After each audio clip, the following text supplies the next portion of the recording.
है। फिर उसके बाद सबसे ज़्यादा दुख तिर्यंच गति में होते हैं। तिर्यंच गति में दुख, फिर उसके बाद नरक गति, फिर मनुष्य गति, फिर देव गति।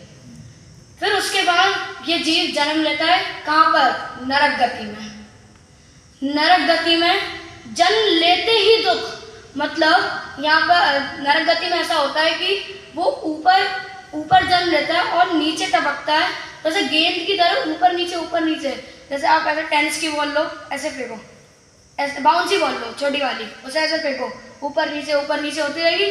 तो वैसे ही ये जीव होता है, मतलब ऊपर से टपका, नीचे गया, फिर ऊपर गया, फिर नीचे गया, फिर ऊपर गया, ऐसे। और जैसे ही तहा भूमि पर सत दुख ईसो, जैसे ही टच करता है ये नरक की जमीन, बिच्छू सहस डसे नहीं तिसो, हजारों बिच्छू को डसने जैसा दुख केवल स्पर्श मात्र से होता है।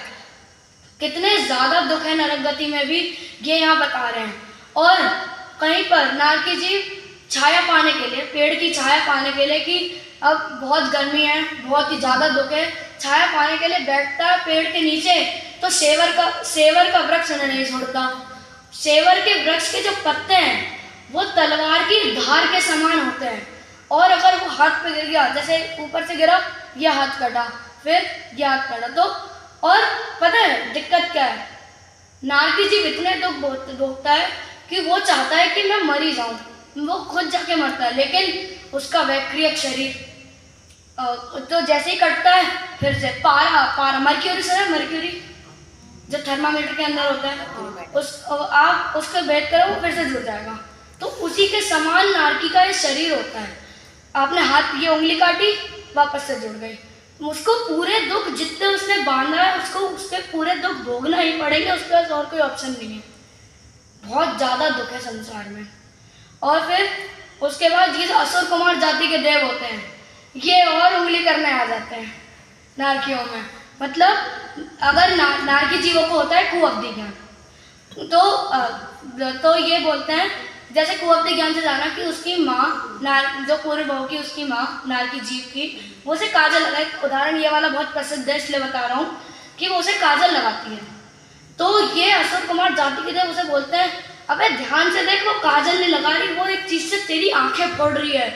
तो वो नारकी को लगता है ये मेरी आंखें फोड़ रही है, और अगर उसकी माँ का जीव भी नरक में गया, तो वो बोलता है कि आंखें, तूने मेरी पिछले भव में आंखें फोड़ने वाली थी ना, ले मैं तेरी फोड़ता हूँ। तो ऐसी नारकी जीव में बहुत लड़ाई कराते हैं असुर कुमार जाति के देव भी। बहुत ही ज्यादा दुख है नरक में। उसके बाद ये जीव कुछ पुण्य उदयवश मनुष्य गति में आता है। फिर यहाँ पर भी, मतलब कहीं भी ऐसा नहीं है कि जैसे आया तो ठीक है थोड़ा कम दुख, मतलब जैसे ही उत्पन्न हुआ, जननी उदर वस्यो नवमास, माता के पेट में 9 महीने तक रहे हमें दुख याद नहीं है, इसलिए हम उसे अनुभव नहीं कर पा रहे। पर इतना ज्यादा दुख है कि हम 9 के 9 महीने पेट में उल्टे लटकते हैं। मतलब तीर्थंकर का ऐसा उल्लेख आता है कि जब वो 9 महीने माँ के पेट में रहते हैं, ध्यान अवस्था में सीधे बैठ रहते हैं, हम तो उल्टे लटके हुए रहते हैं माँ के पेट में, और जैसे ही निकलते हैं हम, तो ऐसा होता है, डॉक्टर ये बोलता है कि अगर बच्चे को रोना आवश्यक है, मतलब अगर पेट जैसे उसका जन्म हुआ तो उसका रोना आवश्यक है, अगर वो नहीं रोआ मतलब कुछ गड़बड़ है, उसको कुछ दिक्कत है, मतलब आते से ही इतने ज़्यादा दुख। और फिर दौलत राम जी ने 2 लाइन में पूरी जीवन बता दिया। बाल पने में ज्ञान न लयो, तरुण समय तरु नहीं रत रहो, अर्ध मृतक सब बूढ़ा पनो, कैसे रूप लगे आपको। मतलब जी बाल पने में अज्ञान होता है। मैं आपसे पूछता हूँ, क्या आपको 5th में समय साल की पहली कथा याद थी? क्या आपको मतलब बाल पने में हम अज्ञान रहते हैं, और जब यौवन अवस्था में आते हैं तब स्त्री के साथ अपना समय बिताते हैं, और जब सोचते हैं कि चलो हम तो बुढ़ापे में अपना काम करेंगे, अभी तो व्यापार वगैरह करें, पूरे मजे ले संसार के, जो है नहीं, तो बुढ़ापे में अर्धमृतक अधमरे जैसा हो जाता है बुढ़ापे में। तो इस समय वो क्या धर्म ध्यान करेगा? हम क्या धर्म ध्यान करेंगे बुढ़ापे में, जब हम अर्जुन तक जैसा हो जाएंगे, आधे मरे हुए जैसे हो जाएंगे। एक भजन भी प्रचलित है कि धर्म करो मस्त जवानी में, बुढ़ापा किसने देखा है।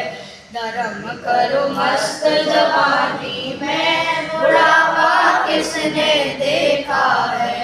अरे बुढ़ापा क्या पता, आपने सोचा कि मैं बुढ़ापे में अपना धर्म ध्यान करूंगा और अगले दिन आपकी मृत्यु आ जाए। तो अगर आपको मिला है यौवन अवस्था में, आपको अगर समय मिला है, तो आपको जरूर धर्म ध्यान करना चाहिए। फिर उसके बाद आती है देवगति। अभी देवगति में कैसे आता है, अकाम निर्जरा करके। ये अकाम निर्जरा का अर्थ मैं बताता हूँ। अकाम निर्जरा मतलब बिना काम के निर्जरा, एक ऐसे ही बोलने के लिए। पर अकाम निर्जरा मतलब जो निर्जरा करता है। निर्जरा कोई निर्जरा बताएगा मुझे, निर्जरा क्या होता है? हाथ खड़ा कर दीजिए जी। शुभ जी, पापों का धीरे धीरे अलग जी। अनुभव जी, कर्मों का एक देश क्षय होना धीरे धीरे। ये सही है। तो अकाम निर्जरा मतलब पापों का क्षय भी हो रहा है और फिर पाप बंद भी हो रहा है। तो ये किस काम के निर्जरा? तो यही निर्जरा करके ये भवनत्रिक। यहाँ भवनत्रिक इसलिए बोला क्योंकि भवनत्रिक मतलब 3-4 कि देव कितने प्रकार के होते हैं, किसी को पता है?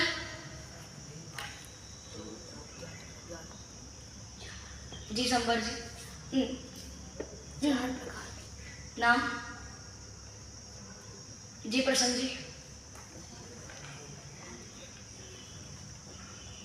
भवनवासी, व्यंतर, ज्योतिष जी। तो भवनत्रिक मतलब 3, भवनवासी, व्यंतर और ज्योतिष देव में सुर तन मतलब देव तन धारता है। और यहाँ